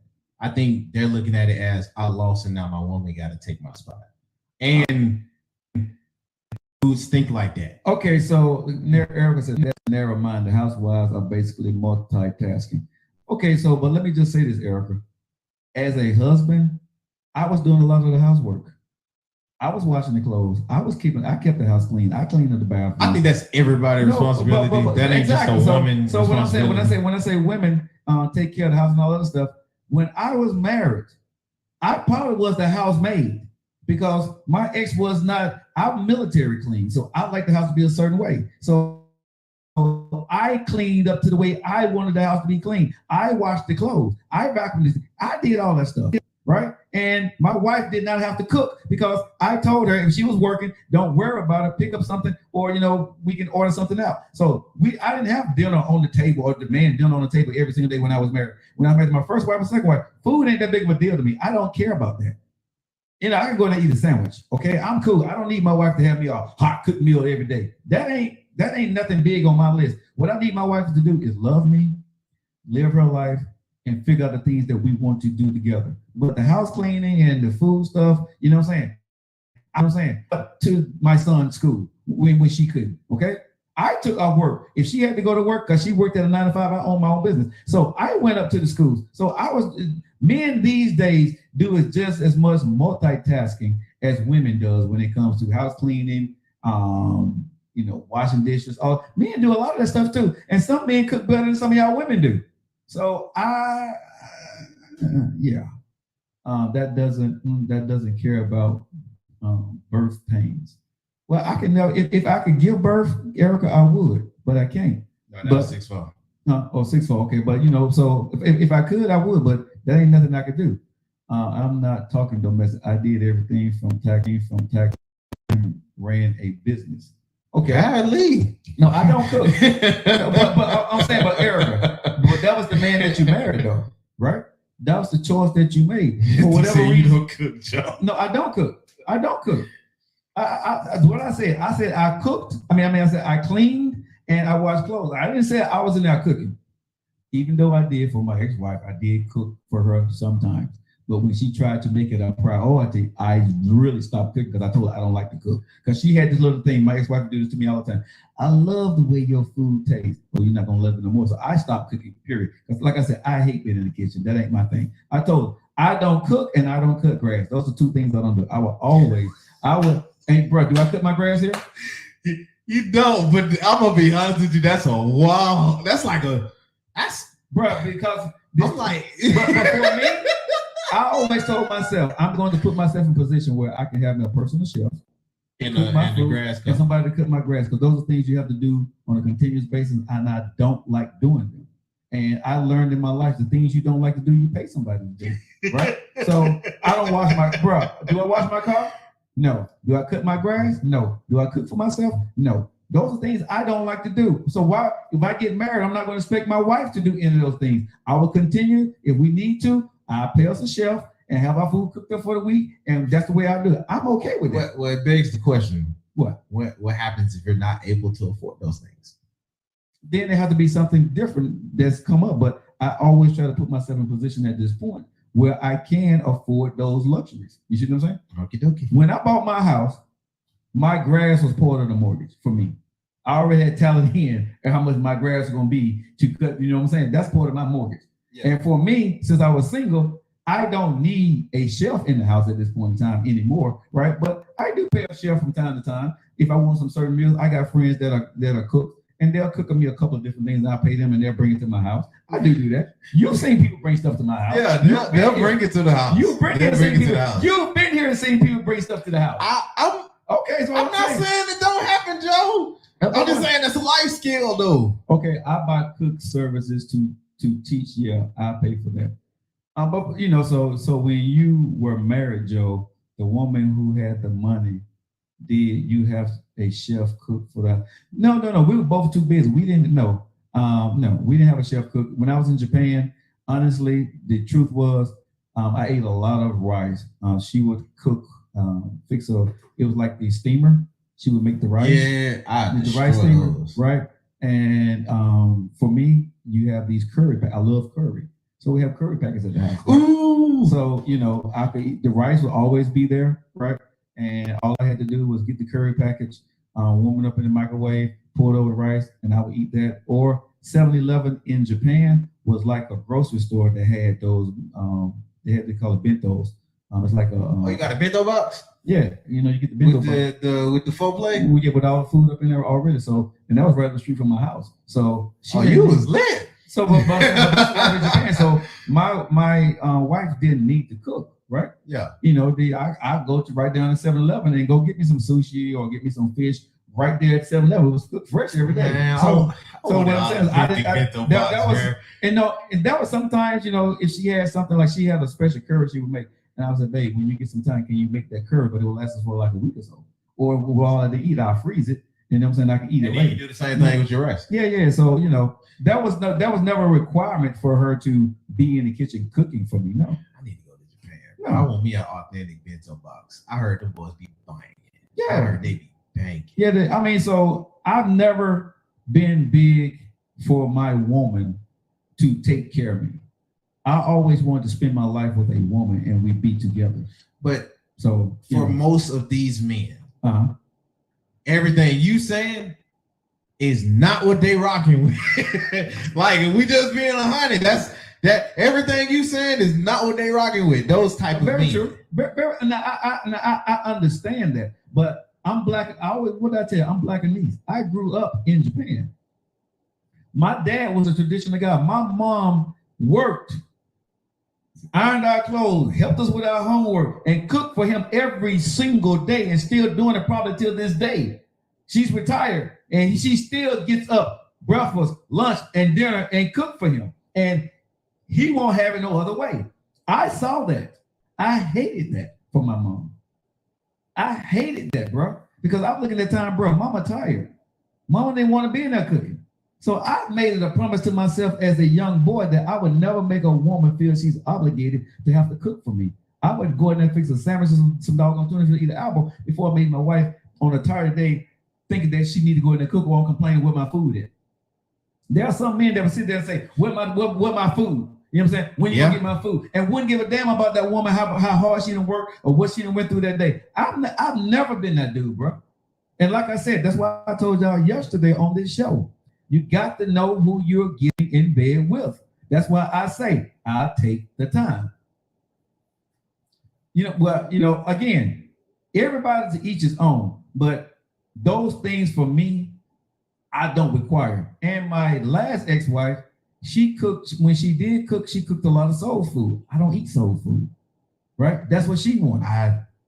I'm with you on that. You know what I'm saying? So I'm a health freak, right? But she liked to cook soul food. So, that would be a disagreement on, well, you need to eat it. I'm like, no, I don't want that. So, yeah. And so, and again, I'm not trying to tell you what to cook. Cook me 2 separate meals. Just you cook what you need to cook for you and little man, and I get me something else. I'm okay with it. That was a problem, bro. That was a huge problem, but I didn't care because I'm not eating something that I don't want to freaking eat. I got checked on that way bad. And I was like, I didn't even think it was that deep because I'm with you on that. I'm not a big soul food person either. Bro, I mean, but they'll say you doing something like that is disrespecting them and the food. Bro, I remember one of the biggest arguments, but it was an argument that we've always had was that I cooked this for you. At least you can sit down and eat it with me. And I'm like, no, what I told you, I didn't like it. I'm not going to sit there and eat something that I don't want to eat, right? Respect me like I respect you. I didn't ask you to cook this. That's gotta be a wild position. But no, bro, but it was not, to me, it was not wild. I didn't ask you to cook. I don't put pressure on you to cook. I didn't say cook me a meal. You decided to cook and that's what you wanted to cook. You're not going to force me to eat something that I don't like because it's good. I'm just not going to do it. And that was a problem. But, bro, I didn't care and I still don't care this day because guess what? I am a health nut. I eat when I want to eat. I'm grown. And if I don't want to eat your food, I don't want to eat your food. I'm telling you, I don't eat soul food. You like soul food. Why do you think I'm going to sit down and eat soul food because you cooked it? Come on. Glenn said I wouldn't be able to handle that. I don't care. Because, bruh, if your husband is a workout fanatic and you're in there cooking soul food, I said, I don't eat steak. I eat chicken. I eat baked chicken, right? You got steak sitting on the table, okay? Steak. You got mashed potatoes sitting on the table, okay? You got corn. I need to sit there and eat some corn just to make you happy? And I don't like corn anyway? No. I don't like corn and I don't like beans. I'm not asking you to do nothing. Well, it's the thought. Well, you didn't put any thought into that meal for us. If it's soul food, the beans gonna be like soybean, not soybean, but like yellow, the green bean. Well, again, I don't want to bash my ex-wife because she was a great cook, but she cooked what she liked. She cooked what she wanted her son to eat, and I get it, right? Yeah. So I'm not mad at her, but what I'm telling women is, I didn't want her to have to cook separate meals, but don't try to make that an issue in the house when it's not an issue. You see what I'm saying? It was not an issue to me about the food. Now, when I walked in the house and I would see, what she cooked, in the beginning, I would be very open and transparent. I was looking, okay, where's the healthy food at for me? Right? Sushi is fire. So when I didn't see that, and I kind of made the suggestion, well, if you're going to do this, how about doing this? And when she didn't do it the second or third time, I just was quiet about it, and I just said, okay, no problem. I just won't eat this, and I'll eat something else. Yeah. So that became an issue because I was not eating what she was cooking, because in her mind, steak was protein. This. I said, you're not listening to me. I don't eat beef. I don't eat beef. I don't want steak. I love steak, but I ain't had steak in over 15 years. I don't eat steak. Word. Okay, I don't eat hamburger. I don't. You don't eat hamburger. I have yet to see you. You never see me eat steak, bro. When we go out and eat, you always see me eat salad, fish, or chicken. The worst thing you see me eat is bacon.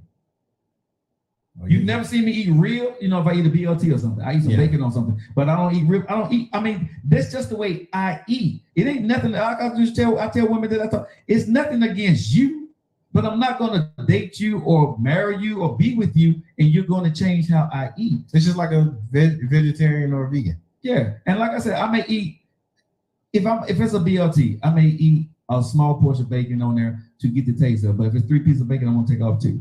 Right? And not like I said, it's not gonna kill me, but that's just in my head. I try to eat as clean as possible. I'm not gonna say I'm the cleanest eater, but I don't eat a lot of fast food. I do eat chicken. I eat a lot of chicken. That chicken. Yeah, well, I eat the chicken. Those are my cheat days, right? But on a cheat day, like today, I think I had 2 eggs fried hard and turkey sausage today. Oh, that's not bad. So I could go eat the chicken when we leave here. You see what I'm saying? Because that's all I've had to eat today. That's all I've had to eat today. So once we finish the show, we can go eat. I cook certain meats because of what my husband likes.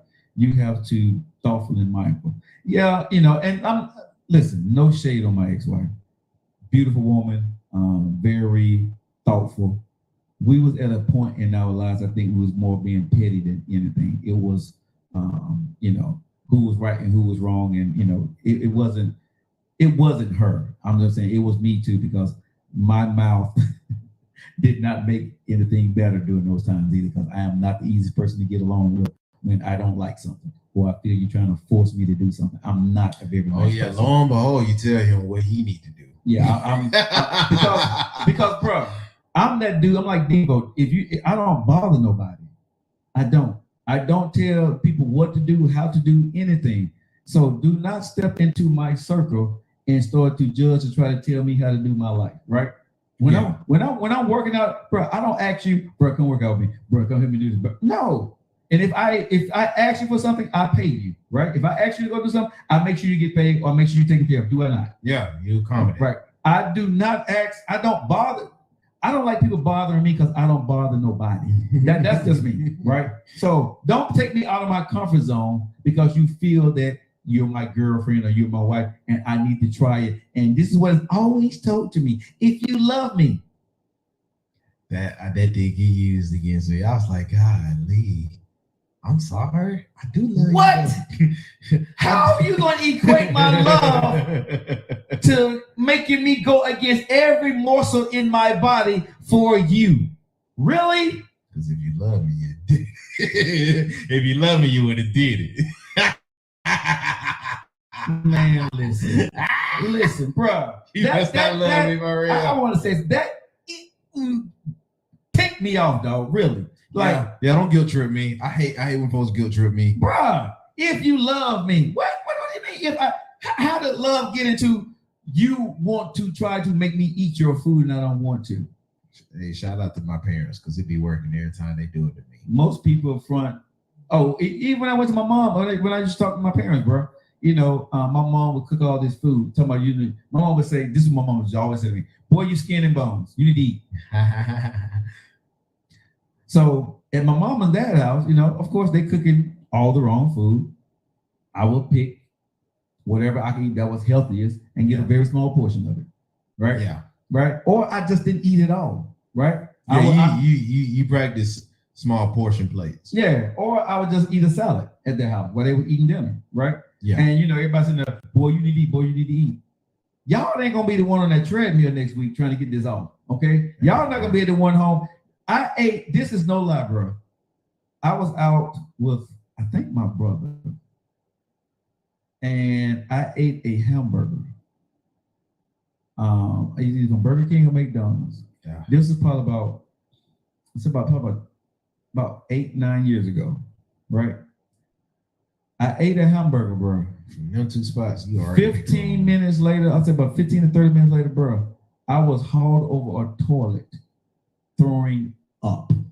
I was sick as a dog from eating that meat because I hadn't had it. Yeah. And bro, when I say it, I was like, because all of a sudden my brother said, he said, my brother looked at me, he said, man, what's wrong with you? I'm like, bro, I don't know, my stomach hurt. And next thing I know, bro, I'm running to the bathroom, bro, and I was in the bathroom for about a good 40 minutes to an hour, bro, just throwing up. I was dry heaving. Ooh. Oh, bro, oh, bro, oh. Bro, I cannot eat beef. Hey, I don't wish that on nobody. I can't eat beef, bro. You didn't know how she cooked before you married. I didn't because I never asked her to cook, D. Like I said, food is not huge for me for marriage or dating. So we was probably eating out a lot, or we were spending time, and when I was at my house or she was at her house, we wasn't doing a lot of eating. And I don't think she was when we were dating. Maybe she cooked for me, but it wasn't a lot. And during that time, she probably would ask me what I want. I think whenever we cook, if I can remember, it was probably like fish that she would cook for me. So it wasn't a test of, when I was over there, she always cooked dinner for me. So no, I really didn't know how she cooked. I did not. Train her because you towards me.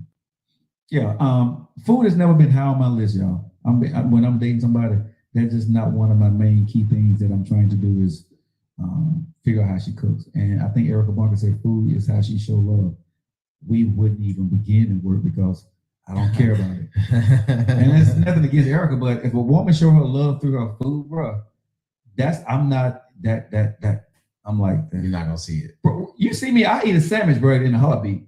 You give me a good sandwich, you know what I'm saying? Put some lettuce and tomatoes on it, bro, with some turkey meat, you know what I'm saying? And bro, I'm good. I mean, seriously, the food, I'm just not a big foodie. I'm not. I eat to survive. I don't eat to live. Right? So I don't have to have the best of food. I eat sushi. Sushi is awesome, though. Yeah, I love to eat sushi, but like I said, I love to eat food that's not gonna be hard to digest. But I'm also a foodie, though. I'm not a foodie. I got my favorite foods, but I'm also a foodie. All right, so tomorrow, the Glitter said she want to talk. Let's talk about healthy stuff we can make for our husband. All right, let's do this, y'all. All right, so I'm about to get ready to get up out here because we're going to get us some chicken. Get us something because I have not eaten today. Eat what you want, it queen. I'm not what's it. All right, guys. I love you guys. Jatim, Temo, Ashtamas. See you guys tomorrow. That means I love you. See y'all later.